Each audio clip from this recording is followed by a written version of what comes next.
SOC at MWA. The ROG SOC at CES, not MWC. 2A. 2A SOC is Dimensity DOA. at MWC, not CES like ROG. Dimensity. That was a real, that's an actual correct sentence. Wait. Yeah. 2A SOC at MWC, not at CES like ROG. Yes.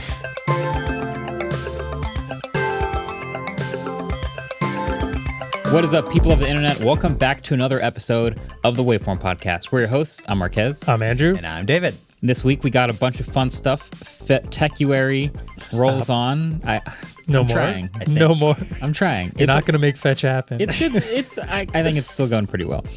We've got some phone leaks. We've got some CEO reviews their own product to talk about. I thought it was fun. Yeah. And we also have some TikTok music battles and a new ChatGPT feature. But first, we have an update on Waveform Trivia. Remember how somebody made a Waveform Trivia website? That's so good. They've updated it massively. You've gone through it already, right? Yeah, Howie Adderley, we talked about him last time. He made this. It's WVFRMtrivia.com. And previously it just had like stat updates of all of us and a way you could play trivia. Now he added more intense player cards and like every season and all of the guests, which I think were there before. But there's also a new trivia section that you can play by yourself that's based on the text sounds that Ellis has done, which is awesome. There's also the typing test that you can do. It'll link you to the app, but it also shows the leaderboard and how you can compare to everybody else. And it is awesome. This is better developed than like most social media websites. Yeah, for sure. The fact that you can play it's pretty great. It's in the show notes. I highly recommend checking it out, doing the typing test yourself, playing some trivia yourself, and checking out that leaderboard. Oh, it also has it's not just each of our player cards, but it's all of us together. We get together 37.6% of the questions correct. Is that good? Probably not. I don't That's know. pretty bad. That's like an F. It's like over a hard F. Well, yeah, in but most the classes. questions are difficult. It's fair. You know, when you ask questions like, "What do the 3 stars mean?" And Yeah, I'm then like, "Can you explain fail. that?" And then the host says, "No." Then you get an F. And that's gonna happen sometimes. You know exactly why I couldn't explain that. And you know I can't say it in front of the audience, so you're just hanging me out to dry right now. Sorry. We will have. I'm sure we'll up our percentages over time. Like To be fair, I get do better. this bad in regular trivia as well. Like I bar do trivia. worse, probably. Probably do worse. Yeah, at bar but think of it trivia. this way: like if this was your slugging percentage in baseball, I was going to say, Barry a good Bonds, number. Hall of shootout Fame. percentage in This hockey, was your- this is fantastic. Yeah. 3-point percent. Yeah. Yeah. There are ways that we can make Yeah. this look good. How often I can drive a car without crashing? No, That's not good. not one of them. Pretty good. Not one of them. 37. That's definitely not where you want to be. You want to be much closer to 100 for that one. But Some would say at 100. some would definitely Some say would that. say that. Wait, you Yeah. said 37%? Yeah. Oh, I thought you said 67. No, that'd be- guys, step it up. No.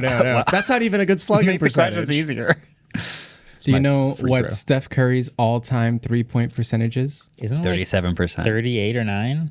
42%. Jesus. Dang. I would know if his player card was on waveformtrivia.com. Marcus Bradley, Andrew Maganelli, David Amell, Steph Curry. At it. We're all chasing Steph out here. I think that's what's happening. Okay. Well, yeah. But anyway, check those out. But I also wanted to have a quick correction from last week. I think it was last week. We were talking about how YouTube thumbnail A/B testing works. I mentioned at some point that it was giving you the option to test 3 different thumbnails and then testing them among your audience and spitting out the watch time percentages for each one. That's actually not exactly what's happening. The reason you may have noticed that the percentages always add up to 100% is because it's actually giving you watch share, which means it's totaling all of the watch time generated from one evenly distributed thumbnail with all of the watch time generated from the other thumbnail. So it's not purely watch time, but it's combined with how many views it gets and how well it gets clicked through. Yeah, like it's a combination. I think if it doesn't get clicked on, it counts as 0 watch time. Right. So it does actually get impacted by click-through rate. It's just extremely confusing. Think of it this way. I'll try to make it simple. You have a YouTube video, you want an A/B test. You have 2 thumbnails. YouTube goes, okay, you've got A and thumbnail B. I'm going to send this out to 10 people. Thumbnail A gets sent to 5 people. Thumbnail B gets sent to 5 people. If all the people click thumbnail A and all the people click thumbnail B, you have a 100% click-through rate of each, then it will purely be which one has better watch time that wins. Okay. But if you have a video where only one person clicks thumbnail A and 5 people click thumbnail B, and the person who clicked thumbnail A watched the whole video, but the people who clicked thumbnail B watched 80% of the video, that will have way better watch share, even though it had a worse average watch time, 80% versus 100. It has a way better click-through rate, 5 out of 5 versus 1 out of 5, which will weigh heavily towards total watch share. So watch share accounts for both click-through rate and watch time percentage. Does that simplify it at all? I think two things are true with what we've learned. Yeah. One, it does actually take into account click-through rate. So that is more of a number we should be looking at than we thought. Two, it is entirely way too confusing, and how on earth anyone's supposed to figure this out I don't know is if people are absurd. supposed to figure it out. Well, yeah, nothing behind the scenes at YouTube is ever supposed to be figured out because then it gets gamed. But I think if you're a creator who's A/B testing, this is just complicated enough to accommodate for the different variables that you were trying to optimize for. I guess I shouldn't have said figured out. I should have said understood. Sure. Because like you're getting numbers, you should semi-understand what they mean at least. And we are a fairly large channel, and you've been doing YouTube for a long time, and we just had no idea what it was. Yeah, I guess now as long as you see the thumbnail test pick a winner, you can probably safely assume that that's a good thumbnail to pick. I trust in the YouTube. Sometimes you got to go with your gut. Sometimes I just pick that's one of them that's not the winner, but All of ours are winners. 49 to 41, 51%. Exactly. So it makes almost no difference. To be fair, though, we don't really do like drastically different. which is what we talked about. Yeah. Yeah, we want to do more fundamentally different thumbnails that we A/B test. We've notoriously tested like, well, what if the background has a red background versus blue, or what if the phone I'm holding is titanium versus silver? It's like that stuff doesn't really make a meaningful difference. But as far as the purpose of the video, sometimes you have a big difference in what you think a thumbnail should be. But that's a lot more work for Tim. It is, but we get a lot more data out of that. Tim doesn't listen to this podcast, Theoretically. so we can say whatever we That's want about true. him. Yeah, I mean that's a lot of smarts, but also a lot of data. I was hoping that would come up again. So yeah, there's that. Well, I'm still confused, so I guess we should move on. Next story. Yeah. But Universal Music Group pulls Taylor Swift and others off of TikTok. And I added this story because it is sort of a social media story, sort of a music industry story. Overall, just a very interesting story where we're kind of talking about like who has the power dynamics in the relationship, right? I also want to confirm here real quick that they're saying Taylor Swift, but I'm assuming they're talking about UMG's Taylor Swift, whereas if I'm correct, Give it a rest. Taylor's version is not under UMG, and therefore almost the entire. God. Just they're clearly throwing Taylor Swift here because she's one of the biggest artists out there. SEO, and, baby. but they're, dude. But they're ripping out her old stuff that Yeah. is actually under UMG. Where I'm assuming her new stuff is still on TikTok because it's not. I don't under know. I don't think they can pull off stuff that's not there. Someone should look that up. So this is very interesting. Basically, TikTok wanted UMG, wanted to pay UMG very little for the licensing rights of all these very popular artists.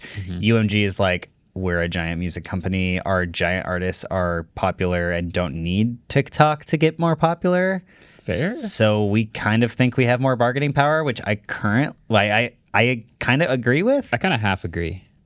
Yeah. There are big artists who still have songs blow up on TikTok, Yeah. like meaningfully. Right. I agree. But I think that this probably hurts the smaller artists that are just trying really, really, really hoping that their song is going to blow up on TikTok more. But at the same time, I have mixed feelings about this because a lot of artists now are sort of making music geared specifically towards being that TikTok like soundbite sound. 1000%. And then everything around that little soundbite is kind of just thoughtless and they don't put a lot of effort into it. I don't know if I would fully agree with that. Oh, that I've they're talked to people making in the music industry that I say that agree. people are doing that. Yeah. They're like, this is the song on the album that is specifically for TikTok. It's not even that. It's like This is the part of the This is song. the bridge of this song is Yeah. the TikTok thing. That's what we're going to be shipping to our influencer partners. Like, Yeah. I guess Lizzo did do that, didn't she? Also, Or I was do she want the to one who did- clarify. I think UMG does own Taylor's versions. Do they? Yeah. I don't. How is it's, it her okay, version? No. It's more complicated than that. I've been trying to boy. look it up too. I'm pretty sure Taylor owns the masters, but they're distributed by UMG. Which So means, therefore could take it off. yeah, definitely. Yeah, so the awkward part about this is that now that they don't have a new deal, the new deal of 2024. Anyway, all of the TikToks that use the music just have no sound now. Yeah. So if you go back through like someone's library and they're dancing to a Taylor Swift video, now they're just dancing to nothing. Yeah, I mean that's happened a lot of times where like music gets pulled off because of copyright issues and difference, and it's always very awkward and very funny to like scroll back. But also TikTok basically lives within the week and then dies, so you don't scroll back as What's often. a week old TikTok anyway? Yeah. TikTok is giving users of those videos the option to like select another song, but I feel like that Makes just no doesn't sense. work. It makes absolutely no sense. Like, but it's a good point. Like, it lives within a week. People aren't going to go back and watch it. So, yeah, it's pretty crazy. I think this is a good story of like who has the most power here, and they would both argue that they are more important than the other. But ultimately, I kind of think that TikTok is eventually going to go back to UMG and be like, "We really need your artists." And just be like, "We'll pay the money." I don't know. agree. I think TikTok's got the upper hand here. Really? That they're the marketer, essentially. Not actually the marketer, but the marketing platform, I feel like. And I think eventually, if they realize they're losing a lot of views. TikTok brought Fleetwood Mac to the #1 Billboard Yeah. 30 years after the song was released. Are Like, there a Couldn't lot have of done the that poll that without it has? Fleetwood Mac. But Right. yeah, And are there a lot of such cases of that happening, or is that kind of like There is a songs lot, being the I think. #1 Billboard because of TikTok? No, like really old songs. Oh, no. It's just an No, but example there are of a how lot of- absurd the poll But- from TikTok is. no, but look Yeah. at it from a label's point of view, right? Like in the Fleetwood Mac example, like realistically, and I don't know if that song is part of the UMG catalog. Yeah, or, I was but- just an but example, sorry. How much money did the label actually make from that song hitting #1 again? Maybe $100,000. If that's the exact... maybe. I'm just trying to use it as an example of how something can skyrocket to the top. And like if No, that's a new artist, it- that artist could literally start an entire career based off of... I would the actually start of argue it. that they can't though. Really? Because apps like TikTok have lowered the dollar value of music to such a point that you can't actually generate meaningful revenue off of the music alone. off of the this- music alone, but Right. becoming like a known artist that then can tour. Like there are Right, definitely but- artists that have started but- touring because they've been found on TikTok. Yeah, but UMG is not getting a cut of that. They're, so they're on UMG the won't record. benefit. So UMG has no reason to go back to TikTok. Do they potentially then not have artists that want to sign with them anymore because they're losing I mean, that they're opportunity? massive. Well, here's the other Have thing. been is for a very long time. Yeah. they are massive. It's also worth noting, like UMG's excuse of like, we're doing this to protect our artists. Yeah. Because Yeah, there is no an one argument fucking to be cares. made that about TikTok money. does not pay For sure. fair For prices sure. for music. Also, UMG has at every opportunity made sure their artists get paid less on streaming. Yeah. Every single Yeah, turn. yeah, absolutely. They literally there's a lawsuit being formed right now about them lowering the per stream price for their artists in exchange for Spotify stock that their artists will have no share in. Like It's actual crazy stuff. I want to also confirm I'm not in anyone's corner here. It is just Yeah. who I think will. But I think it would be awesome to talk to an artist, probably because they have really strong opinions on whether or not, like the effect that TikTok and all that it's done has had on being an artist, whether you're a small one or a big one. Because I think there's a lot of artists who are like, yeah, I was doing what I was doing, and then I had a couple songs blow up on TikTok, and now people are going to concerts to see those songs. And that might be a real thing, or I could just be imagining that, and that's not an actual thing that happens. And they are very fleeting bursts of attention that disappear in a week. I also wonder how often it happens. Like how many small artists that happens to. I'm fairly confident there's a lot of examples of songs hitting #1, and maybe this is just because I've seen it personally so many times, but a song that I look at on Spotify's like Billboard Top 100 chart that I'm like, oh, that's the one that's been on Spotify or on TikTok for the past week. Yeah. That's That's probably true. why it's #1. Do you know the YouTuber Rick Beto? I don't think so. He's a music YouTuber. He's like he's cool, but he's like he does these Spotify top 10 reaction videos where every 3 months Spotify has like this new top 10 list of music, and it's very often music that I have never heard of before. Of course. And he has also never heard of before, and there's probably a strong chance that it just got popular on TikTok for like 2 weeks, and then spiked it on Spotify, and that's why it's up And there. you'll see it's by an artist that has like no other. Yeah. Like everything else is at this level, and then one song is like way above the rest, and you're like, that's the one that blew up on TikTok. I see. Also, sorry, just want to throw this out there. You triggered us. Companies like UMG, and this applies more to major labels than independent and quote unquote independent or medium sized labels. UMG owns a lot of music and administrates a lot of music for artists who are dead, for artists who cannot tour. And I'm not saying like, oh, we need to defend this like large corporation's business model, but it is like, you can't make the argument that the promo's worth it on TikTok if the artist is literally deceased, you know? Like, just speaking of, just to say that I think UMG or TikTok needs Universal Music Group way more than the other way around. You have a rebuttal? I also don't get why we're making the argument like a one song pops off, because there have been one hit wonders for the past 50 years who have made entire careers off of literally Eiffel 65 has one song. Whoa. that album is amazing. Also, Just saying, like that has been a thing in the music industry for a long It is, but up until about 15-ish years ago, if you went platinum or even if you went gold, you were going to recoup on your contract. You were gonna come away with a fat check, and you could actually live the rest of your life off that money. Nowadays, like if you get 10 million Spotify plays, 10 million, a huge number, that is about 50 grand. Yeah, you have, congratulations, you have now almost made minimum wage. No, I agree. I think you're all still just harping on just streaming, though. I feel like you could have more than just that. Yeah, you have to very quickly capitalize. Like artists now have Instagram pages that have tons of followers and stuff like that. And if that sparks from TikTok, they have tours, they have meet and greets. Like, and it'll be up to the artist to like properly, hopefully capitalize on TikTok's success to bring them over to something that they can actually make money on, whether it's your Instagram or your merch or your tours or whatever. It's just how easy/hard is that actually? I probably agree with you that UMG, like hearing all this, UMG probably needs it more. And ultimately, artists are getting the hardest here out of everyone, which sounds like what TikTok and UMG are pretty known for already. Yeah, this sounds kind of like the whole argument for like unpaid internships. Like, but think of the exposure. Instagram and YouTube are the real winners in all of this, because now if you want to like make a reel with a specific song, you got to put it on Instagram or YouTube Shorts. Yeah, I also, I guess it'll happen eventually, but TikTok people will they must have some sort of copyright thing, right? Because you can just upload your own sound.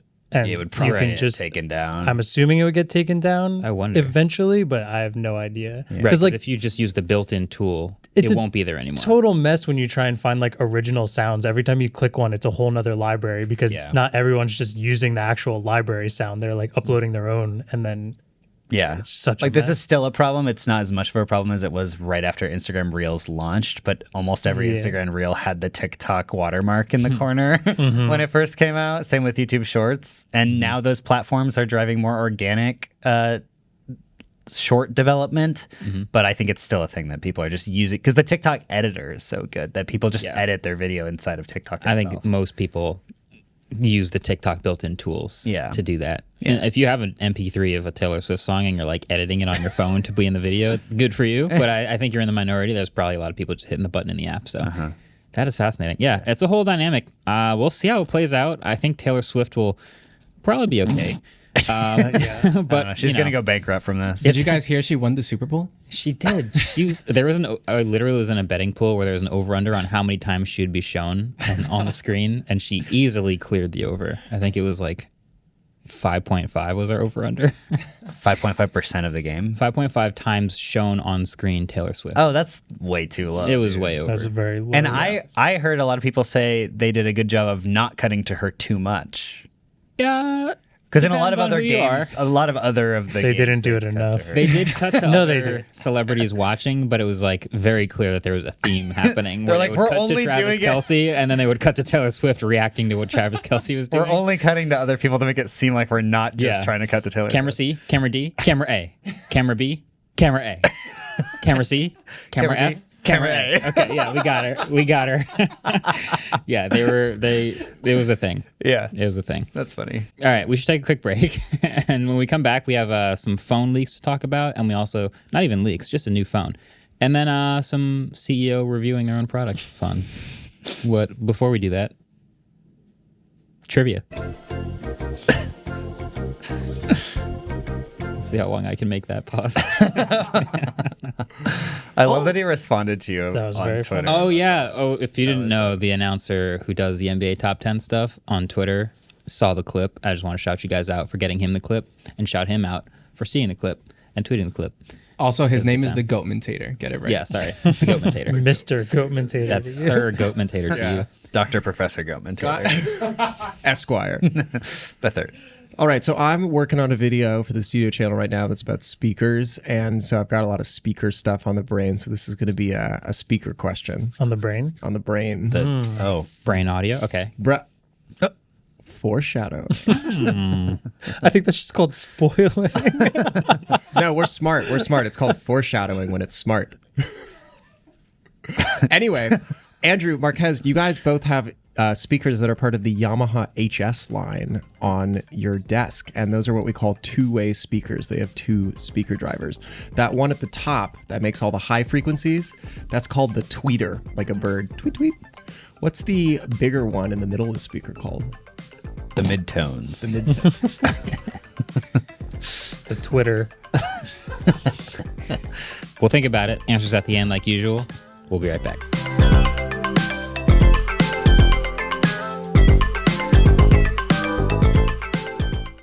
This episode is brought to you by Visible Wireless.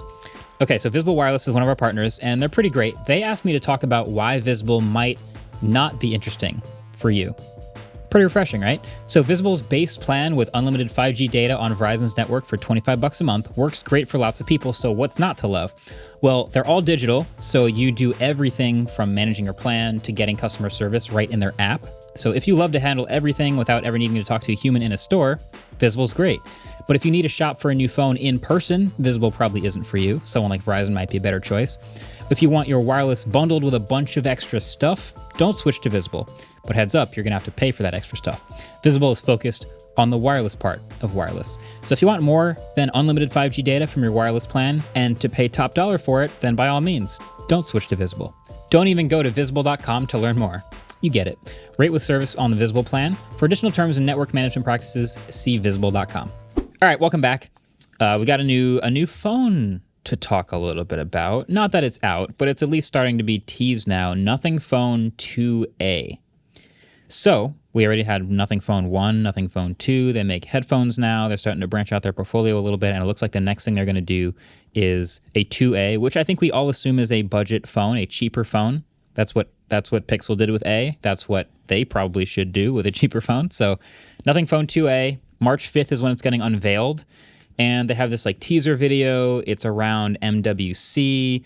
We'll probably get pricing around there. And there's a bunch of rumors flying around about what exactly they would do to make a cheaper Nothing phone. One of the big rumors, of course, is knocking down that SoC. So there's a rumor saying it could be a MediaTek Dimensity 7200. Which I haven't personally benchmarked. I don't think I have experience with a phone with that chipset, but if it's a MediaTek Dimensity chip, let's say it's pretty safe to assume it's not on the level of a Qualcomm Snapdragon chip, like a Gen 8, Gen 2, or 8 Gen 3. I think it's definitely not going to have all the same AI features. Definitely won't. Exactly. At a minimum. Yeah. Really? It will probably also have hardware cut downs, like from the camera. It looks like, based on like some wireframe stuff and people doing renders based on leaks, it probably won't have wireless charging, I'm guessing. It'll still look like a Nothing phone.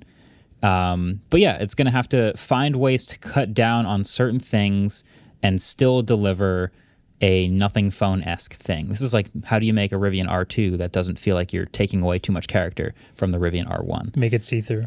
Make it see. Give it a Bluetooth speaker.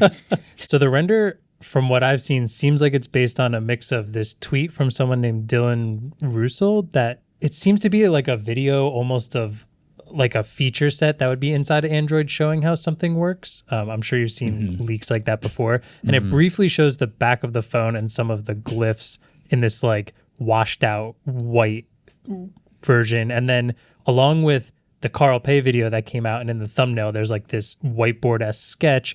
People took those together, made this really sick looking render that it seems to match everything that's shown in those two things we know about it. And I think it looks sick. I think it looks really good. I think it looks better than the Nothing phone. Yeah. Whoa.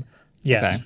It's like if we want to try to Disagree. if we want to try to explain it, Yeah. this one is all black.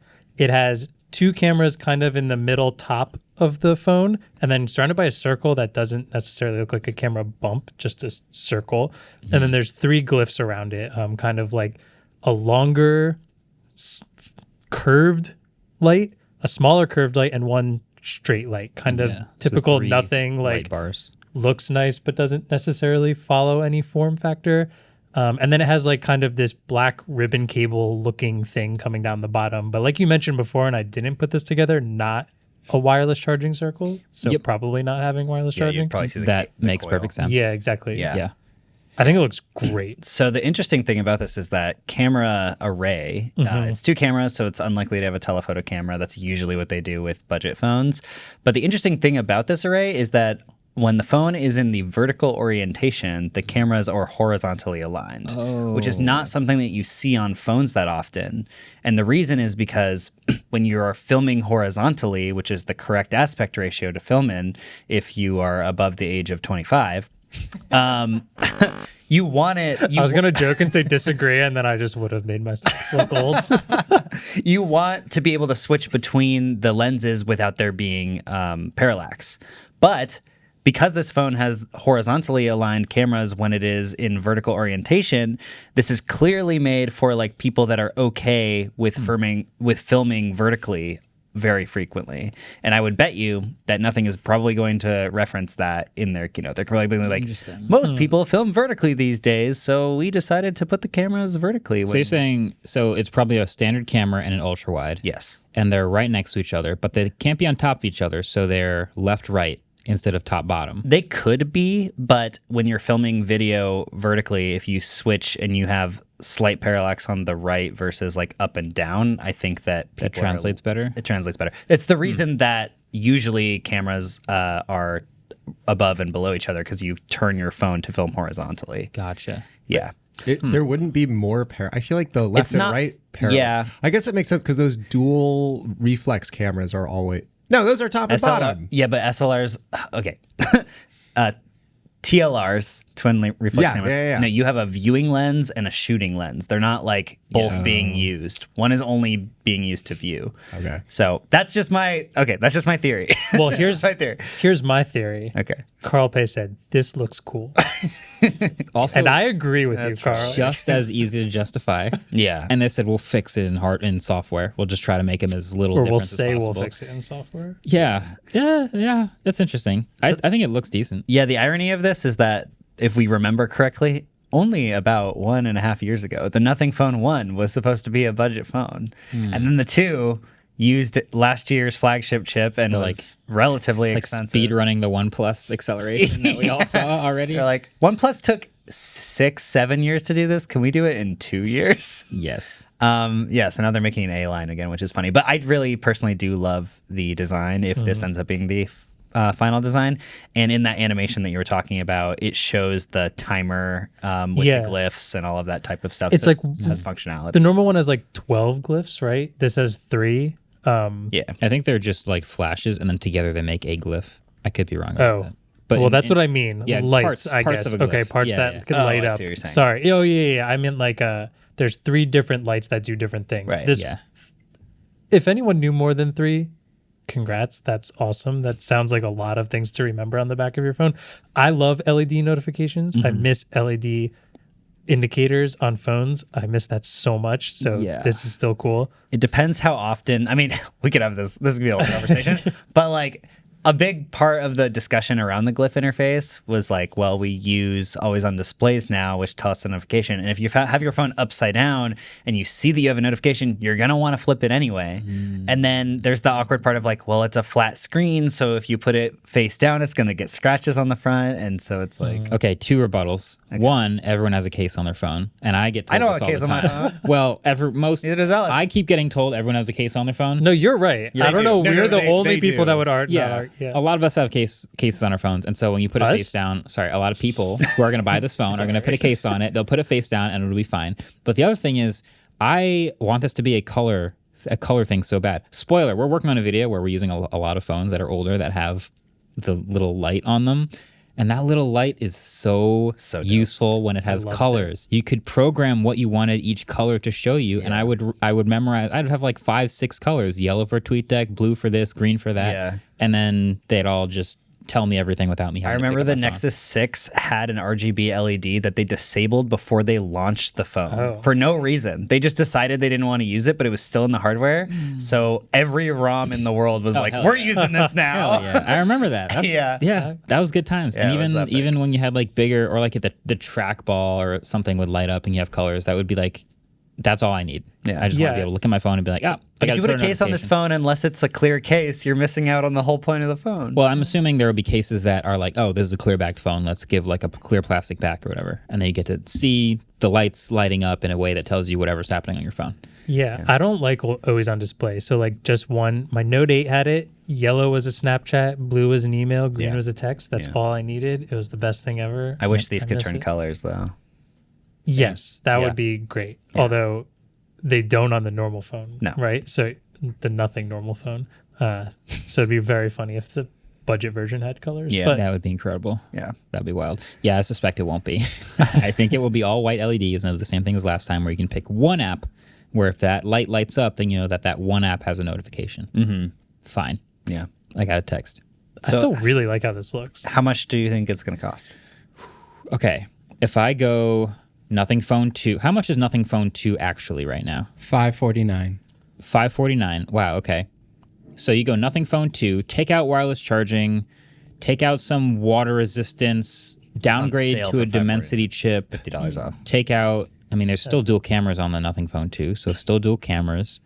And you could knock some screen down and some battery down. I think you could get down reasonably to a competitive $350. That'd be very competitive. I think that Remember would be a when- great price. Remember when Pixel A launched and it was $350? Pixel 4a. Pixel, the first A Pixel was $350, and then it went up. 3A was, the Yeah. first A Pixel. $350 would be nice. It was the 4A was also $350, which was just like, Yeah. Yeah, that's the perfect budget phone price. But also, the Pixel phone that year, or those 2 years, was more expensive, wasn't it? It's gotten more expensive. I feel like the Nothing Yeah. Phone 2, like the price difference wouldn't be that drastic. So, like, if they could even sneak it down to like 300, They might bump up the Nothing Phone 3 price, though. oh, that's fair. remember when, wait, let's think about this. Remember the earbuds? They're just pulling it on us again. They're doing the same thing. Literally did They've it done it already. already. Literally already did that. Damn, they almost got They me. upped the price of the earbuds by $100 or That was the something. best. and That then- was a pod it was just you and I. Yeah. We were like, that'd be so funny if that's what they did, and then they did it. Yeah. I'm giving them the benefit of the doubt that the Nothing Phone 3 will be more expensive, but you're saying they'll just bump up the price on the 2 as it exists. I'm not saying they won't, is what I'm saying. Because we have have a history. of That's the this. best way to predict There the is future. precedent. Fair. There is a rumor of what the price might be. Okay. It is at the moment from what some of the things I've read, it says approximately 400 euros, which is around 430 USD. So it's not quite what you were saying. At that price, and this is going to be a hot take because people always disagree with me on this, you have to be higher refresh rate. Oh, You have I to. don't know. That's not where I thought you were going with that. You need to be high because like the budget phones now are all 90 hertz plus. If you're going to have a $400 Unless phone, you're the iPhone. you better not be 60 hertz. And I will personally make sure I talk about that. What if? and make sure. Is that a threat? I'm just saying, you got to be. I'm. What if they have in that some camp. other crazy feature that Like, makes it I worth it? will. What if they have a software skin that's based on dots? Yeah, but that's cheap. You can do that. I mean, you already built it, so you can put it on all your phones. I feel like that's. What not if they that made bad. it clear? Now we're talking. Now we're talking.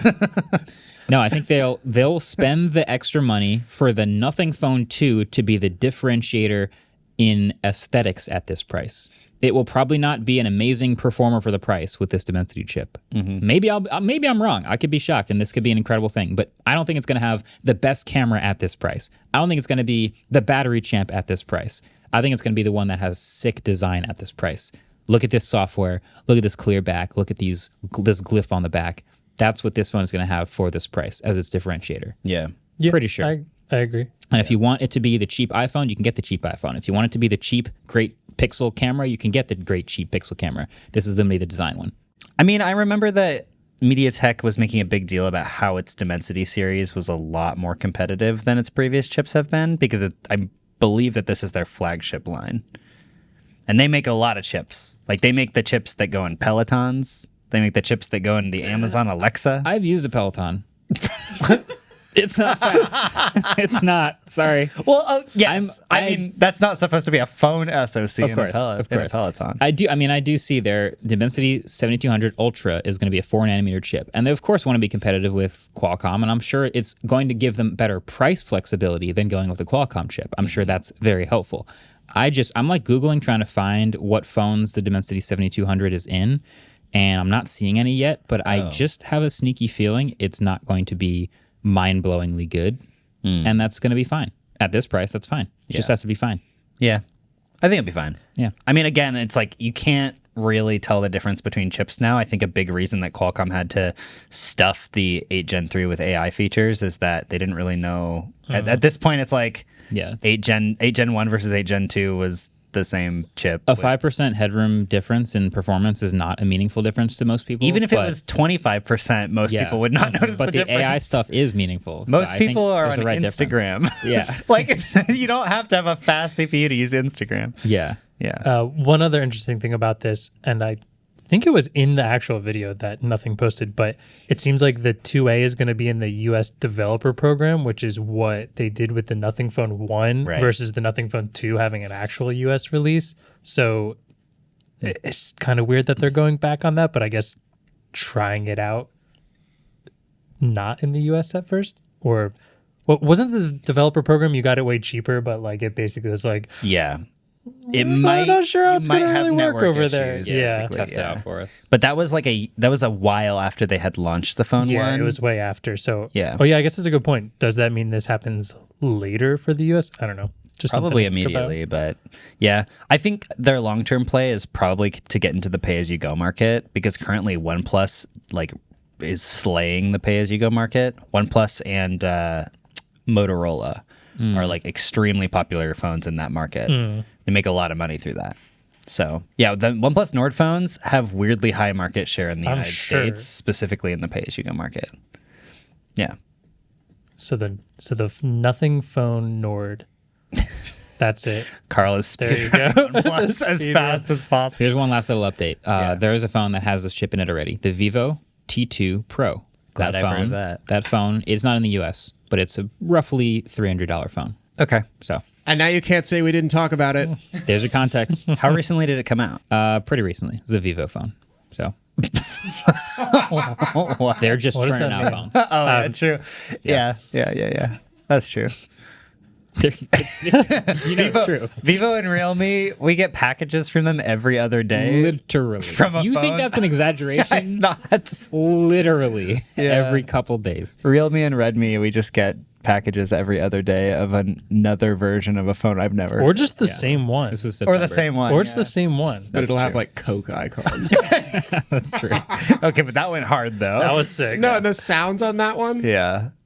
Coke sounds. Yeah, this one came out in September. It had 128 gigs of storage or 256, Android 13, 120 hertz refresh rate, 8 gigs of RAM. Wow. It runs Fun Touch OS. Nice. So there you go.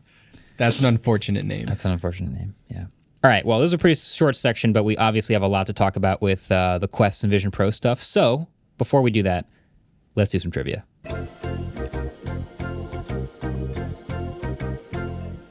I get a kick out of the lights every time. Trivia. So we have 2 questions. You guys could pick which one you want. Do you want a VR question or do you want a MediaTek question? VR. I'm gonna go with VR. I could do VR? MediaTek though. Do I Andrew, know? you're the deciding Not vote. MediaTek. No. Is that what we said? MediaTek. Yeah. Okay. So, MediaTek. question number 2. Before MetaQuest, there was the Oculus Rift. The first Oculus Rift prototype was made by Palmer Luckey in his parents' garage in Long Beach, California. How old was he when he did this? Okay. That's the question. Interesting. I remember trying it at CES. Did you try it at CES also? Were you there? No. Yeah. CES. That's a long time ago. I have no idea how old this guy is, though, so I'm going to have to guess. Anyway, answers later. We'll be right back.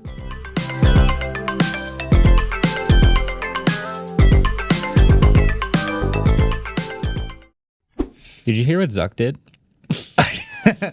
Did he He reviewed review his his own products?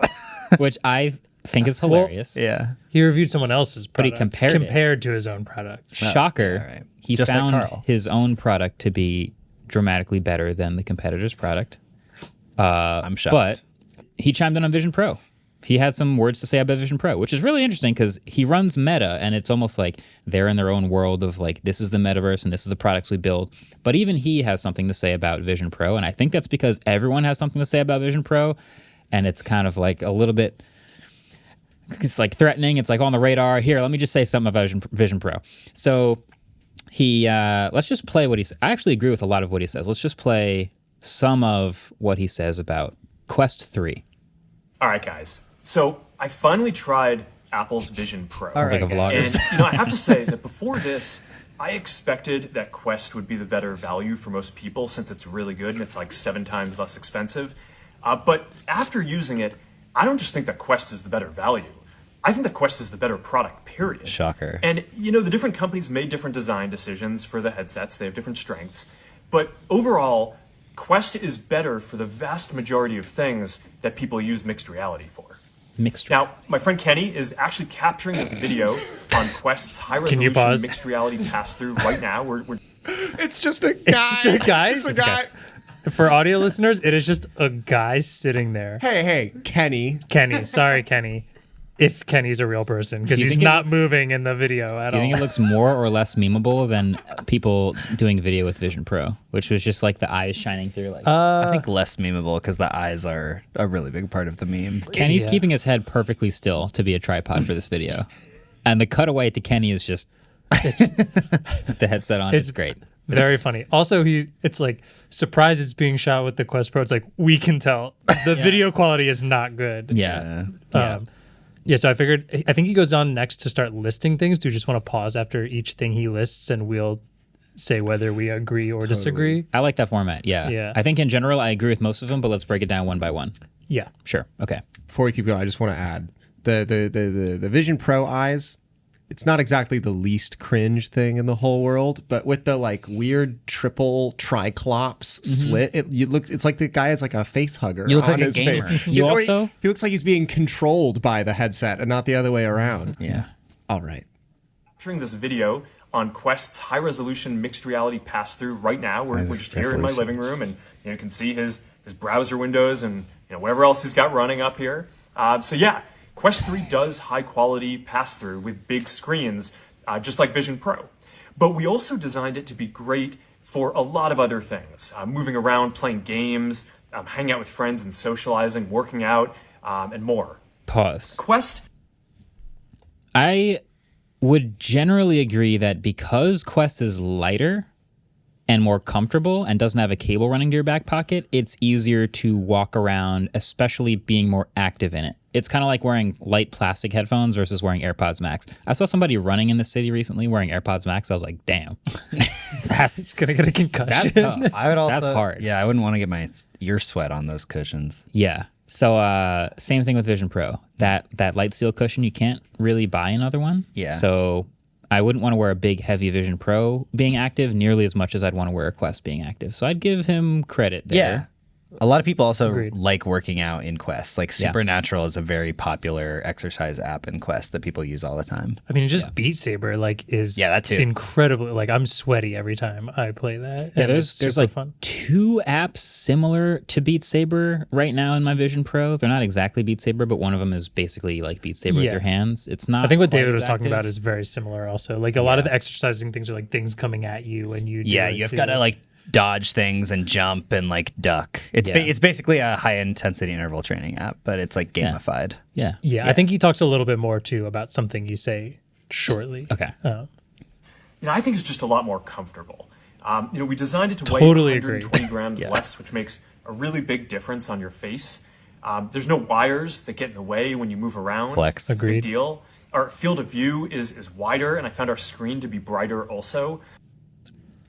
Okay. Okay, nicely specific. I love that this is a straight to camera one take by Zuck, and he nails all of these like specific points. Yeah. Yes, this screen in the Quest is brighter and has a wider field of view. But is it better overall is a different question. Well, he brings that up later though. Yeah. Yeah. I would say yes, you're right, Zuck. It is specifically brighter and has a wider field of view. I would say I've heard the thing about wider field of view. Putting both of them on, I can't really tell that much of a difference. Really? Both of them, I can see borders around my eyes, Yeah. and you don't get that like peripheral vision, and you figure that out very quickly when something comes into the corner of your eyes, or like, was it you wearing it or you wearing it, and we were sitting next to each other, and that's another thing when you try and like drink a water It bottle, gets really big and yeah, distorts. it distorts a lot. real hard. So Yeah. yeah, sure, like cool, it's a little better. I don't think it's a noticeable difference that's Interesting. that big of a deal. Yeah, I think unless you do them back to back, you probably won't specifically think, wow, the Quest has way wider field of view. Yeah. But in general, that's something that, I mean, this is the Quest 3, it's 3rd generation. It's something that headsets have been working on for a while, is getting progressively wider and wider and more immersive field of view. So to see a $3,500 headset have a narrower field of view was like a big point of contention for Yeah. Quest enthusiasts. So that is a fact. Also, weight is a big thing because he mentioned he made it 150 grams yeah. lighter or so, and Yeah. that's a big. We all agree that the Quest 3 is far more comfortable to use, 1000%. right? Like, Yeah. Because Meta's willing to make things out of plastic, and Apple is not. yeah. And it has battery. Yeah. Yeah. I feel like the Vision Pro is more comfy personally. Really? Just because the Quest Pro and 3 get so Okay, the Pro Just three, is a just different three. situation. Okay, just Wait, three, just three. The Pro it gets is heavier so than the hot, but it Vision gets so hot it like literally I pull the 3 off after like a 2-hour session and my face is dripping. Have you used the Vision Pro for 2 hours though? I have not used the Vision Pro for 2 hours, but I find it really hard to believe it gets that Vision hot. Pro It makes your eyes kind of hot. Interestingly, so I mean, I've worn the Vision Pro. I mean, on the pod, I didn't have anything intensive running, but for a long time, you can start to feel the warm air passing out the top over your forehead, and the fans turn on. And you never hear the fans, and you never really feel like hot air hitting your eyes or anything like that. But you do kind of notice, like, oh, the top of this thing is kind of warm.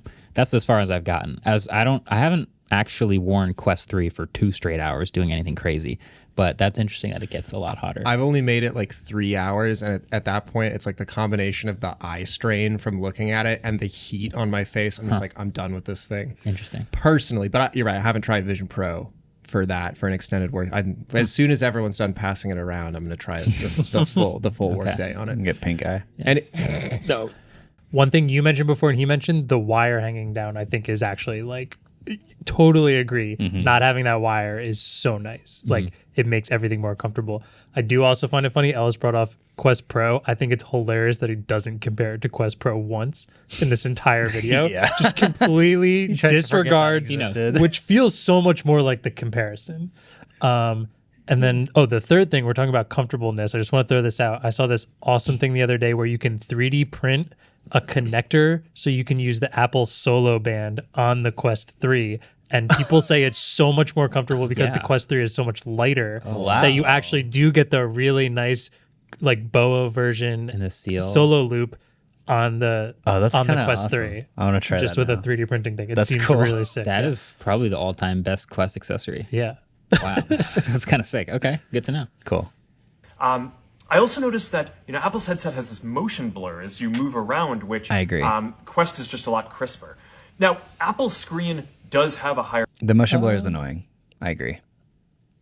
I'm trying to remember. I guess I don't think I used it as much. I will have to say the Quest has this thing, and I know there's a name for it, but I don't know where it is, where if it feels like on the bottom half of your screen, if you have something in your foreground and background and you move your head side to side, it feels like the top and the bottom start swaying and like almost disconnecting. It's something I've noticed with some shutter. Yeah. That must be what it is. Yeah. It's weird.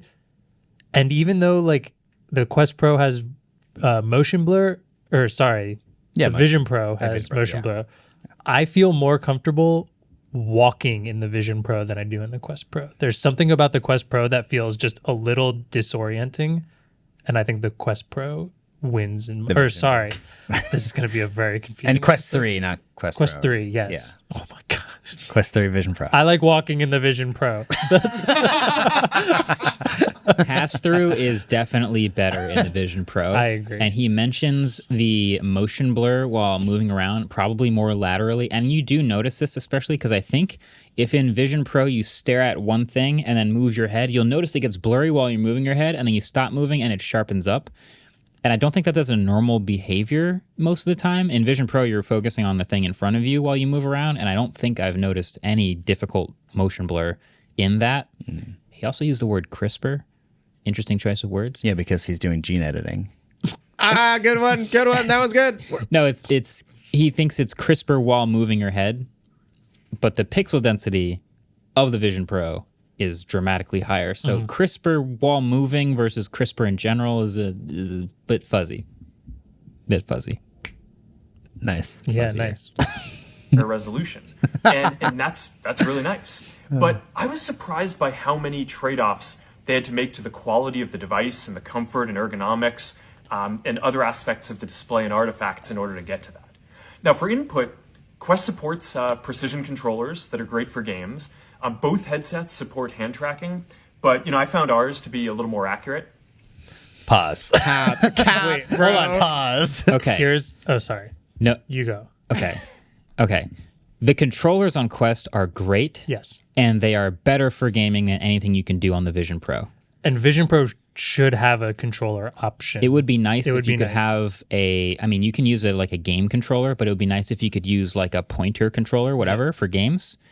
That being said, the hand selection of things in Quest is not even close to as good for regular moving around the UI as the Vision Pro. It's just not. It's definitely not as good. That being said, with Quest, you're usually just holding the controllers. And so that precision is really, really great. And if you just get used to controllers, you never have to worry about the wonkiness of like trying to grab a window and move stuff. But I think the intuitiveness of Apple's eye tracking combined with how good and how wide of an area it can pick up just the pinching is fantastic. So I would say it's just apples and oranges, like controllers on one, really good. There are no controllers on the other, but the eye control and hand control is really good on that. And you're going to get way better gaming out of controllers and way better UI and intuitiveness out of the other. I think that's what I sort of split it down to. Yeah, I agree. As someone who has like a Quest workflow where I leave it charging on my desk and never use the controllers. Like the controllers are in a drawer, just pull it on. The first 35 seconds to a minute is just me looking at my hands going, see them, see them. Yeah. But again, that's Quest Pro, right? No, it's 3. It's both Quests. I didn't really feel like the hand tracking got better once it finds your hands on 3. Yeah. But even still, you're like, no, I'm aiming here. No, Yeah, the a little aiming lower. pointer thing is not No, good. No, you didn't I've see the tried click. Oh, one more. Xing out of Windows is like I highlight the X and then I do this and it twitches Yeah. and it misses the X and I try to hit it like over and over and it's crazy. And maybe it boots the hand tracking program a little bit after turning on because it assumes you're going to use the controllers. But every time I'm like, see him yet? And it's like, nah, bro, you're armless. So I kind of think he's being strategic in what he's saying there. And his hand tracking is like, he is about to mention eye tracking. And I feel like comparing the eye tracking with the pinch isn't hand tracking for the Vision Pro. It's just like you're just using the pinch at that point. And the eye tracking is far better than any, because the Quest, like pinch and like point is horrible. It's hard. It's so bad. And I don't think that's what I don't know. It's very confusing how he's saying this. I think he's just trying to say something about like hand tracking and being like how good it sees your hands and shows them in a space, because that pinching thing is terrible. And eye tracking is different because it's tracking your eyes and all it's using your hands for is the pinching. Yeah, That's true. He could So, argue that's a that good it's point. more advanced. I think because it's a picking up- strategic word that he's using. Yeah.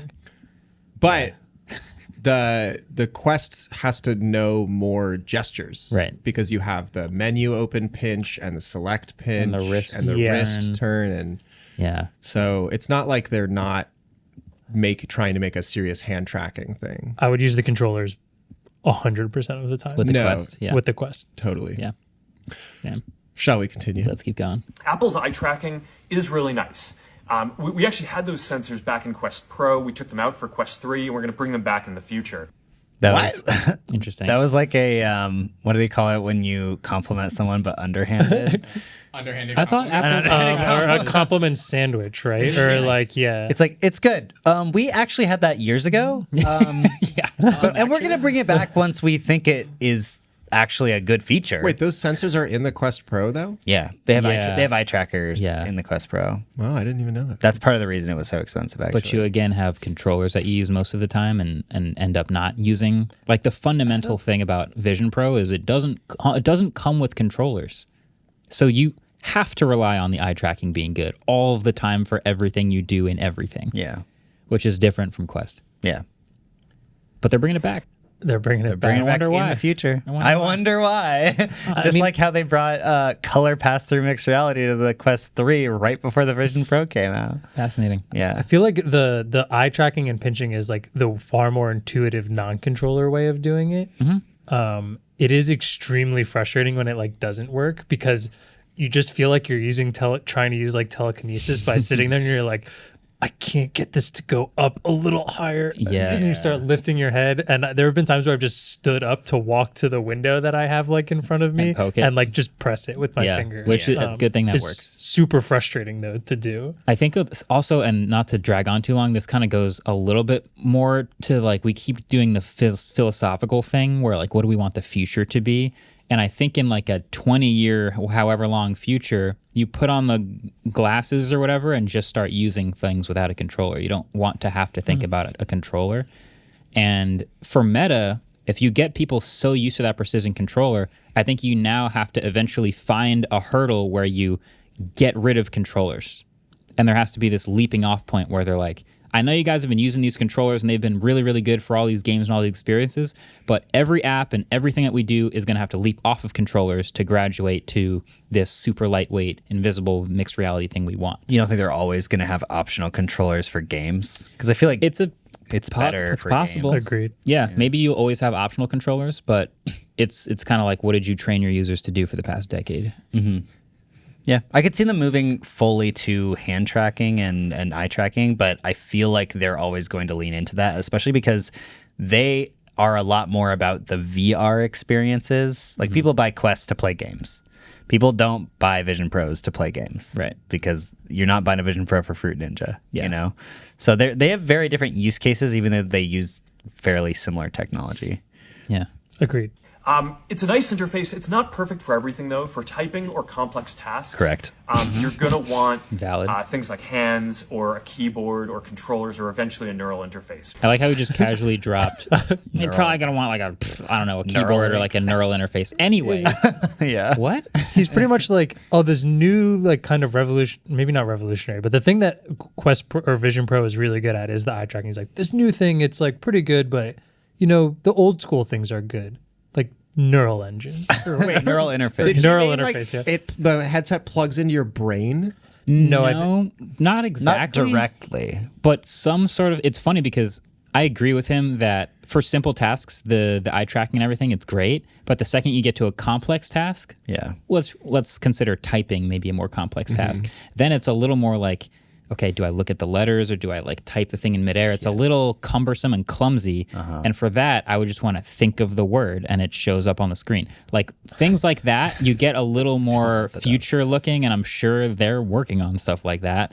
But yeah, just casually drop that in there is kind So of like, wait, so he is talking about plugging into your brain. I don't know if that's exactly what that means. Yeah. Or if they're, because in the Vision Pro you have Siri and you just say the word. So you looked at the text field and just say a word and it shows up. Okay. And that's, that's not a neural interface, but it feels like one. And what's two steps further down that line for Meta? Is it just have like wearing a certain like Headband. electro detector thing on your forehead? I don't know. I don't want Meta knowing all my thoughts. I can't even type with my eyes. Imagine trying to focus so hard to only think of the word you're trying to say and all not the think other of words? anything else. Do not think of an elephant. this is meta. Like, I don't want my inner know. thoughts Exactly. scraped for advertiser data. Oh, they will. They will. It's already Ellis, you were happening. thinking about hot dogs a lot. A lot, like all day. So we showed you a few ads and you bought them. Yeah. Yeah, interesting. I agree with what he's saying. I just don't know how to get to that future. Yeah. It's weird. I do agree that using the environments and having it make your keyboard go away is really stupid. Yeah, I mentioned that. Yeah. In the video. Yeah, especially if you're like using your Mac display and you're mirroring it but then you tune yourself into an environment and you just Can't have see to it. touch type. Like you hate can't it. see Wait, your... Jeez. Is that insane? Your That's Mac just monitor so is floating in the And, air. and that's one Insane. thing I really like about the Meta remote desktop application is you can place a cutout on your desk Yeah. for all of your controllers. So like I have all my macro buttons, my keyboard, my trackpad, and so I can like physically look. I'm a big macro button guy, but it's really awesome. That's why I have a Quest workflow. You know what I mean? Because it actually, as much as it sucks and is hot and hurts your eyes and and reads your thoughts or whatever, User it does actually work. Yeah. Like at the end of the day, it does work. Yeah. Yeah. I just also want to point out that at the end of every time Ellis does this, he takes off the headset and he's like, I got to go for a walk. I've been on Mars for 24 minutes. It's so real. Yeah. I did mention in the video, but like if Apple can do this and recognize your hands and pass through, then surely I should be able to do this. And sorry, audio listeners, I'm like holding up my hands, and that's how you detect your hands and they work in pass through. Surely I can hold up a keyboard, or it just recognizes a or keyboard. just- Yeah, if it can recognize It's a QWERTY. MacBook Pro display and know how to automatically lift that out of the screen, it should be able to do like semantic segmentation and know where your keyboard Which is. Yeah, do the the cut through. Quest can do with supported keyboards, like the Logitech MX series keyboards, MX Yeah. Mechanicals. If you tell the Quest that you're using one of those, it will scan it and then fully do a 3D render. Oh, really? Yeah. Wow. Yeah. All right. It doesn't work.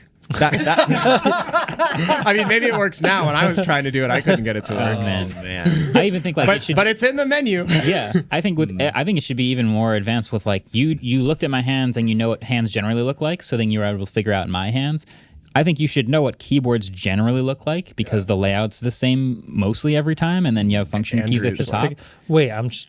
and you can just You recognize can't it. use the keyboard at all. It's not that you can't see You can it. use it, you just can't see You it. can't see it. Oh, just learn how to touch type. Well, you can, Losers? but if you were doing Okay. this and then you were missing your keyboard, you have to Bro, like find home your row. keyboard again. No, this I is know what user home row error. is, but There's something there's about lots of having keys. my peripheral vision see my hands typing on something. Yeah. And that being linked to what I'm feeling by pressing on buttons, that is comforting. I'm not saying that We're not all I don't touch type. ninjas. I don't touch type. I know how to type. I just like something about my peripheral vision telling my brain, yes, you are typing while feeling the thing is beneficial. I'm mostly joking. But yes, I agree to whatever challenge you're about to ask. Side note, try and get a high monkey type on the Vision Pro. I think I got like 56. How are you with this is eyeball? poking? Yeah, poking, really? single fingers, 30 seconds on monkey type. I got to like 52 or 56. Were you like inches from it, like just like Dude, I sat in it for an hour trying to do it. So dang. That it's just not sounds easy. like Beat Saber at a certain point. It's like a CS. It's way more How's your frustrating triceps? and way less fun. that is It okay. was tough. Quest's immersive content library is a lot deeper. You know, we've been working with studios building virtual and mixed reality games and other content for a long time now. And if you want to watch YouTube or play Xbox on a big screen anywhere you go, that's only available on Quest for now. Okay. So Wait, I'm very interested. Specific wording, very specific wording. Did you watch his video? Yeah. So he shows these immersive videos that he's watching or whatever, and they just do not feel immersive compared to everything you watch in the Vision Pro. I think like the term immersive is, he's basically saying there's a lot of VR. Yeah, he says the immersive content library is deeper because Quest 3 and Quest 2 and they've been around for a while, and they've partnered with tons of studios and all this stuff. So yes, they have a much, much larger collection of things to do in VR and immersive experiences, of course. But is it as good as the extremely small number of the ones that we've seen on Vision Pro? No. I think you guys are using immersive as hyper realistic, and I don't know if I fully agree as that being the definition for immersive. I think that just refers to a type of media, which is this is fully in the XYZ space around you, whether it's full VR or mixed reality. It's just they have all these experiences. And if you watch the video, there's one that's mixed reality, like something coming out of the wall, and there's also obviously VR experiences. And Quest Pro has tons of this stuff. So yes, the library, which is what he's saying, is way bigger. So the amount of stuff you can do is way bigger. This feels like Android and iOS all over again. Like the Vision Pro is like you can't do nearly as much. But you could argue that the fidelity and the tracking and how well things stay spatially locked are, and the media especially, the videos the like 4 videos that exist that were shot for Vision Pro look better by a mile than anything I've seen through a Quest headset. So I'm like, do you want more or better? Ugh, I think the big thing is like the immersive video on the Quest kind of just feels like 2D video that is around you, whereas the Vision Pro videos feel more 3D, like feel more volumetric. He said immersive experiences, right? Not immersive video. Yeah, but he shows a video on screen when he says that. Okay. Yeah, I guess my argument was immersive experiences is very obviously true. That could just be a VR game. Yeah, and I would argue that it's more immersive and more... a VR game, and then there's watching a fight from the corner of the octagon. So it's like this content, this doesn't exist for Vision Pro. Like a 2D video stream, though. It's all that looks like. It looks bad, but it exists. Yeah. And I wish you could do this in Vision Pro, but you can't. They marketed you could do that in Vision Pro, You're going I to be able thought. to do it in Vision Pro soon. Yeah, they marketed it but as as like of right now, he's specifically using that language of our content library is deeper. Correct. I agree with the exact words that Zuck used in this video. I'll put it that way. I would argue the experiences in Quest 3 are more immersive. More immersive. It depends on what experiences you... I mean, like in the sense of I'm in a position where like I've thought I could lean on things that weren't there, and like it just feels like you're in something where you're not actually there. Like even like graphics aren't the only thing. I've played Super Hot, which is like the most like not boring, but like simple polygons, and I've fallen over because I've tried to touch things in the actual thing. This is like I would argue that's extremely immersive. I think I know where you're going, which is, and I didn't really talk about it as much as I want to in the last video, but the only really fully immersive things in Vision Pro are the environments, which are like the 5 or whatever that you can do. And the play area of that world is very small. Yeah. So you can't really move around because you didn't like draw your play area on the ground or whatever. It just sort of puts it around you, and you can take like 2 steps in each direction before it breaks and you're out of it. And in Super Hot, if you have a huge play area, you can like walk across the room and crouch down behind a thing, and it will look like you walked across the room and crouched down behind a box. And none of that exists on Vision Pro. So in that way, the Quest experience is more immersive because you have more play area. But if I just stand in place and look at a character, there's no question the Vision Pro looks more realistic. Just in the like 4 environment, like standing on the moon or Mount Hood, for example, and just looking out and hearing everything and seeing everything and how well my head tracks and how detailed the textures are, that part advantage Vision Pro. So there are different things that make certain experiences more or less immersive, and the play area is a big one. I think there are other things we just haven't experienced in Quest Pro that are like, because I remember on our Vive, there was like being on top of a mountain, and it's just like super high quality. You're standing on top of a mountain and can move to different areas, very similar to Vision Pro environments. Yes. So I think we just haven't experienced enough of it, because I'm sure Quest has plenty of 3D environments you can sit in, like Yosemite. They don't look as good. Yeah, but I kind of agree with you, Andrew. Like, just on the fact that like Super Hot is immersive, and not because it looks good, but because it's responsive and fast, and like it makes sense to your brain. You know what I mean? It's immersive. I get what you're saying. Yeah, I think a big part of that too is just that the Vision Pro's resolution is so much for higher. sure. Yeah, 100%. But it's not brighter. Which I wouldn't Vision. even really Don't get it notice because twisted. it feels bright enough to me. You know, when I look around, it seems like there are a lot of people who just assumed that Vision Pro would be higher quality because it's Apple and it costs $3,000 more. But, you know, honestly, I'm pretty surprised that Quest is so much better for the vast majority of things that people use these headsets for with that price differential. Now, look, I know that, you know, some fanboys get upset whenever anyone dares to question if Apple's going to be the leader in a new Throwing category. hands. But the reality is, I love is that. every generation of computing has an open and a closed model. And yeah, in mobile, Apple's closed model won. But it's not always that way. didn't If you go win. back to the PC era, Microsoft's open model was the winner. And in this next generation, Meta is going to be the open model, and I really want to make sure that the open model wins out again. The future is not yet written. So, you know, I I want to think you take a can just moment end to it. It's Yeah. just You know, he's looking out for us, man. He wakes up, he brushes the macadamia dust off of his hoodie. He walks out in his yard. He's just a normal guy, man. one thing in there that when I was listening to this that I was thinking of, he was like, a lot of the fanboys will be upset about this, and I was like, Love that. what about the Facebook fanboy? Oh. Oh, is he like the only company that doesn't have a bunch of fanboys There are behind him? definitely Some like Quest, Meta Quest yeah. fanboys for sure.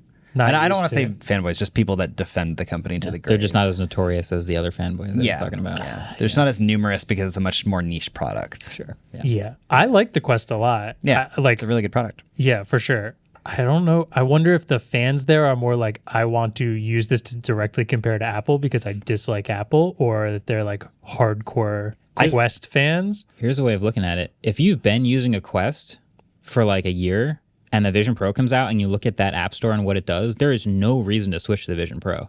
And if you're Zuck, that's what just happened. And you're like, I'm shocked that there's no reason for anyone who's had a Quest Right. to even consider that $3,000 thing Apple came out with. No great games, way less content library, like no partnerships like we have. Like, we've been doing this, we got controllers, we got all this stuff. And like, why would I get a Vision Pro? The Quest 3 does all this stuff. So that's, from that perspective, makes perfect sense.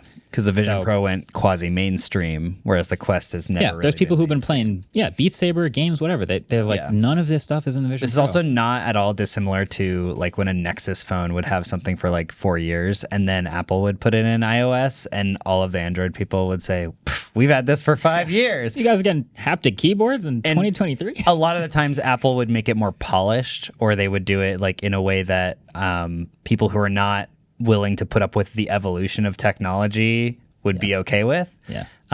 But they did have it for a long, long time before. Yeah. So it's kind of the same deal. And I also would disagree with his statement that Apple won the open versus closed interface war, because like, yes, they're Debatable.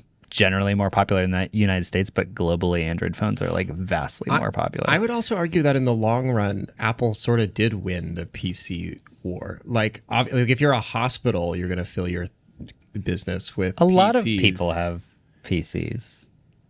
He definitely oversimplified a little. Yeah, but I don't know. yeah, it's competitive, but I think in general, he's trying to paint a very broad picture of how he wants this to go. Yeah. Can you replay the start of that one more time? There's something very specific he said. Surprised that Quest is so much better for the vast majority of things that people use these headsets for with that price differential. That Now, look, I know I think it's really funny that he says like, is so much better for what people use these headsets for, because we've been making the headsets for years, we're and the the Vision Pro's been out for like a month. Yeah. Also, because they bought all the studios that make the content. Yeah. What people use these headsets for is what Quest users have already been doing. And so, yes, of course. Because this is what we offered them. Yes. Well, like, in Mark's defense, it's like one of the reasons I have not been jumping at the bit to use Vision Pro in the same way that I use Quest is literally because of a small little feature, because I can't have multiple remote desktop windows. Like that's a product killer for my specific use case. So he is right. He's like, for the things people use it for, there's no reason to switch. It's a bummer that you basically, if you want to have multiple windows open, you have to use Safari in the Vision Pro. You have to, yeah. That's that is like a very, very opaque version of Apple's like walled garden play, is we're not going to let you just use whatever browser you want. If you want to have the best experience, you got to use Safari, and we're going to associate multiple Safari windows with the best experience. Yeah. But you can have multiple apps open at once. Yes, you can. Yeah, just not multiple windows of the same app. You can have multiple Safari windows open as well. Can I have multiple instances of the Notes app? Yes. Okay, thank you. But you cannot have. The only thing you can't have more than one of Multiple is displays. virtual displays for your Mac. Yeah. Unfortunately. Yeah. Fix it, please. And at least currently, no other browser companies make Vision Pro. Also, I don't know. I don't think you can actually have more than one Notes app. I think Safari is the one that you can have more than one instance of. Got it. We don't need to get into. Yeah. Into Can the you weeds. not? It's crazy that they didn't just put like an Apple Silicon M series chip inside the Vision Pro so that it could do these things. Oh wait. Oh wait. Interesting. Yeah, these are intentional decisions. Anyway, Smaller thermal headroom. Anyway, yeah, that's basically it. Our reaction to our CEO reviewing his own product is always fun. Yeah. Yeah. Carl's been doing this for a while now, too. I'm sure he's been telling everyone. Yeah. He reviewed the iPhone in a totally unbiased way. So. Yeah. Totally. Yeah. And Mark didn't even go through the trouble of dressing up as Marquez. I'm gonna need Tim Cook to record a video response to this video. He's too busy chilling at the Super Bowl with Ludacris showing the Vision Pro. He did do that. Yeah. Tim Cook, he's a celebrity. We can't relate to him. Mark, it's just him and his cows. Also, That's a real guy. Tim Cook, when faced with difficult questions, doesn't try to defend the product. He just says, buy your mom an iPhone. Oh, you make the experience so bad for me when I want to text my mom. The pictures don't come out good. Buy her an iPhone. You sound like a bad son. Exactly. He just cut Yeah. that. But he flips it on you. I think Apple's natural response would be Vision Pro just came out. Give it a second. We have the best developer community in the world. 4 generations. We just went from 600 to 1,000 apps in the App Store for Vision Pro. Like, we're generation 1 here. I think that's what their natural inclination would be. And that's also a totally fair response. So I think ultimately Meta is so happy the Vision Pro exists for so many reasons, because they're going to sell so many Quest Pros for people who are interested in a similar experience but don't want to pay $3,500. Yeah. They're excited that people are going to start investing in the mixed reality space, which tangentially means they're going to be investing in Quest content. they can buy the studio. Yeah. I think for them it's like a win-win. Yeah. So. I think, they definitely want mixed AR, VR, any type of headset to be more popular. And that's what Apple does well. Mm-hmm. They do Make things popular, like yeah. ear sticks that come out of your ears. And I don't know. You guys remember the first generation of AirPods? Yeah. I lived in San Francisco when that happened, and all of a sudden, everyone was walking around with these antennas coming out of their ears, and I was like, "This looks so dumb." Same. Oh my god! And I was laughing at people for months, Now here and we then are. now it's just completely normal. Yeah. So, I do get asked a lot, what do I think is the future of media? Like, we've been doing this whole 2D YouTube video thing for a while, and the natural inclination is, the future would be an immersive video. The future would be, I hold the phone in my hand and you can see it like it's in your hand and you can look around, and that feels like that's the future we're barreling towards. I just don't know how far along that line we are yet. I also don't know if it's actually going to work out that way. MKB 3D. Well, so also HD still. So I used to run a VR website back in the day. Not run, but I wrote like 90% of the articles for it, called VR Source. And I started going to Oculus Connect at the first Oculus Connect Forward. And at that time, they were like partnering with all these studios to make these like 3D short films. So it was the way a normal movie works is they direct your attention to drive the story. But in that circumstance, they kind of need to have multiple storylines going on at the same time, so you can pay attention to one thing, watch it again, kind of look over here and pay attention to another thing, notice more things. And it's a very, very cool idea, not dissimilar to your like 3D immersive content thing, but it felt like it took way more work, and it's way harder to be like precise about what kind of story you want to tell. Totally. And only a few short films were ever made for that. The Darren gave up on Aronofsky Sphere movie had sort of the same issue where like the canvas was so broad, you'd like look over here and then you'd be like, wait, am I missing am I Yeah. missing the movie? Like Paid you a just lot of have to money. watch it like 6 times, and no one actually wants to do that. And that's financially just not And possible at this sphere. it's so hard to do too. Yeah. Well, that's about all we have to talk about for now, but we, of course, should end the episode. You know how we end the episode? No. I don't. With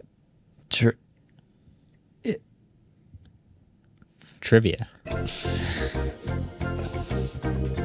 Next time I'm turning that way. I feel like people are going to get so mad at this. So, quick update on the score. Marquez Oh, yeah. in the lead with a single point, just 1 point. Dang. All the way up in front. Andrew with 1, 2, -1, 0. David Damn. with 0 as well. 2 minus 1 would have been 1 though. True. First question. Mark Zuckerberg famously names all of his cows after famous kickboxers. Just kidding. Are you? Are you kidding? I wish that were true. Marquez, Andrew, you guys both use speakers in the Yamaha HS series. Terrific series of speakers. And those are what we call two-way speakers. They have two individual speaker drivers on them. The one on the top that makes all the high sounds is called the tweeter. The one in the middle that makes the lower sounds is called the what?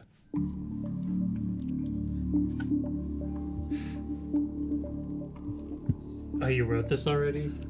I did. I'm pretty confident about this one. I'm give gonna you- write this, Eh, but no hits. Wait, I'm my pretty pen. sure Oh, it's wait. just wrong. My pen is not writing anything. Ah. You can use my alternate if you want. Oh, yeah. Give me. Wow, mine wasn't good enough. All right. You're out of time. What do we have? Oh. Wait, All right. Put that over there. David, what did you put? Sub. I'm sorry. Marquez, Andrew. what did you put? Woofer. That is correct. Andrew, what did you put? Subwoofer? I'm unfortunately not going to give it to you. I never thought I was getting that right anyways. Yes. Why did I just write sub? Because sub is short for subwoofer, which is the lower version of a woofer. But the Yamaha HS speakers do not Okay. have a subwoofer. That built makes in. sense. You can get. Yeah. You could An also, additional. there's someone that's going to be like, actually, that's not a woofer because the crossover on the HS series is at like 1800 hertz. It's too high, but it's a woofer. It's a a woofer. middle woofer, It's whatever. it's not a tweeter. I find didn't it write funny that the person that invented these things was like, birds go tweet and dogs go woof. And therefore, I will make the things called this. I'm pretty sure they're Fact check that. It's true. No. I love that. That is the idea. That like I know. Like, but ever hear I think birds? it's British. You ever hear a dog? woof, woof. Exactly. So what's a subwoof? Woof, woof. Yeah. You know exactly what it Underwolf. is. Underwolf. Perfect. Okay, next question. How old was Palmer Luckey when he made the first prototype of the Oculus Rift? I this don't know, but sounds like you got closest? lucky. Closest wins. Sure. Wait, really? Without going over. Price is right. No price is way. Yes, Price is Right.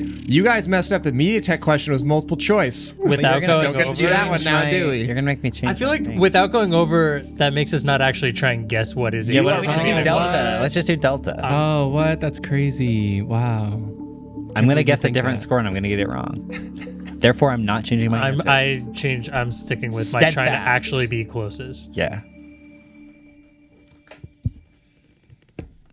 Flip him and read. What do you got? David? I wrote 19. Wrong. Andrew? 28. Wrong. Marquez? I wrote 24 months and 6 days. Wrong. I hope that's over. That would be so funny. Is it 17? It's 18. 18? Wait, but I was gonna change 18. I was like, if it was at CES, you have to be old enough to go to CES, I guess. I think David should get a point. As funny as it is that he didn't get one. That's really for funny. me. This can be discussed. No. Oh, no. I tried. I'm upset. I was gonna change it to 18, and then I was like, no, I'm sticking to my guns. It's But- gonna be delta. It's not gonna. We will reconsider our Price is Right rules from here on out. Maybe. here. Maybe. Starting now. Starting now. Do you want the MediaTek question as well? Yes. Just to see if we can hedge it out. Give it to me. All right. This is a short episode. Multiple Yes. choice. It actually is a shorter episode. MediaTek's marketing department makes me laugh with almost everything they say. They have a way of inventing these words that aren't stupid like a lot of tech marketings, but they are very funny. Don't ask me what dimensity means, please. So, no, dimensity is not on here. Thank God. That is such a silly word. Watch it actually be a real word. Is it real? Dimensity? Dimension intensity. I assumed Oh, I just assumed it was. I assumed it was. It doesn't matter. I assumed it was dimension and density because they're talking. It's like a. Anyway, I don't think it's a real word. All right, but which of the following media tech branding marketing terms is also not real? Again, I'm going to give you 3 real ones, 1 fake one. Are you ready, guys? Okay. A, imagic, which I think is a portmanteau of either imaging or imagine, and then the word magic, but it also ends in a Q for some reason. Not even going to try to explain the one. IMAGIQ, imagic. The next one is Miravision, MIRA vision. This combines the Spanish word for look, mira, with the English word for vision, vision. Thank you. Also, wait. Mira. Anyway, Mira. There's your cut. this is going to be a piecemeal episode. No, it's because typically when people use that word in Spanish, it means they're mad at you. Look at me. Yeah, they're saying like, mira, mira, look, you're not getting it. Oh, Yeah. man, people used to be mad at me a lot. Yeah. See, look-see, a combination of the words look No way. and see. Look-see, in case you're curious, it's like a LiDAR protocol for autofocus instead of infrared How for do you spell it? autofocus. Literally, it's look, but then C is with a Y, S-C-Y. Look-see. Look-say. Look-see. And then D is McLinker. McLinker it's a linker, and if you don't know what a linker is, it's something that allows you to take object files in the system code and then generate executables outside of a compiler. It's the on device. McDonald's linker. Can you spell McLinker. that last one, please? McLinker is spelled exactly like a McDonald's linker would be spelled. Can you just say all 4 of them out loud Yes, again? Imagic with a Q, Miravision, one word, C, look-see, L-O-O-K-S-E-Y, and D, McLinker.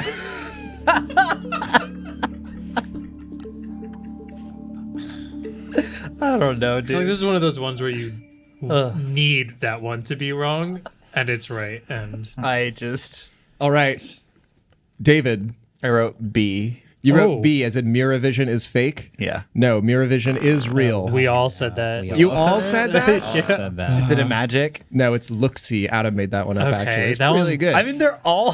I Yeah. think SEY felt like it kind of gave it away, but but then I wasn't sure. McLinker.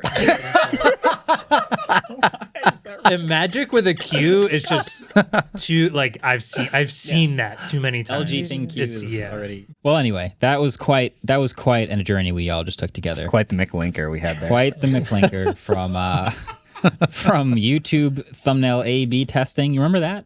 Remember we talked about that? That was this Today? episode? That was like Oh my today. God. All the way through Taylor Swift and TikTok, through the Nothing Phone 2A. Remember the Vivo T2 Pro? Remember that? No. Remember that? All There's the way 5 of them at the to door right Zuck now. versus Vision Pro. This reviewing episode products. is literally going to take a year off my life. This was a winding journey. If you guys appreciate the odyssey that Adam and Ellis are about to go through to give this to you guys by Friday, I just want you to give this a thumbs up, or at least give us a rating somewhere wherever you listen or watch this.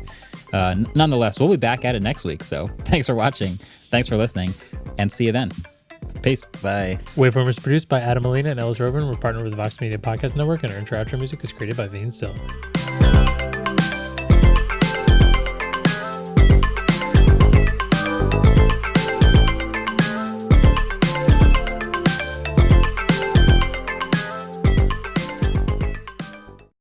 What if AirDrop worked perfectly as long as you held your breath?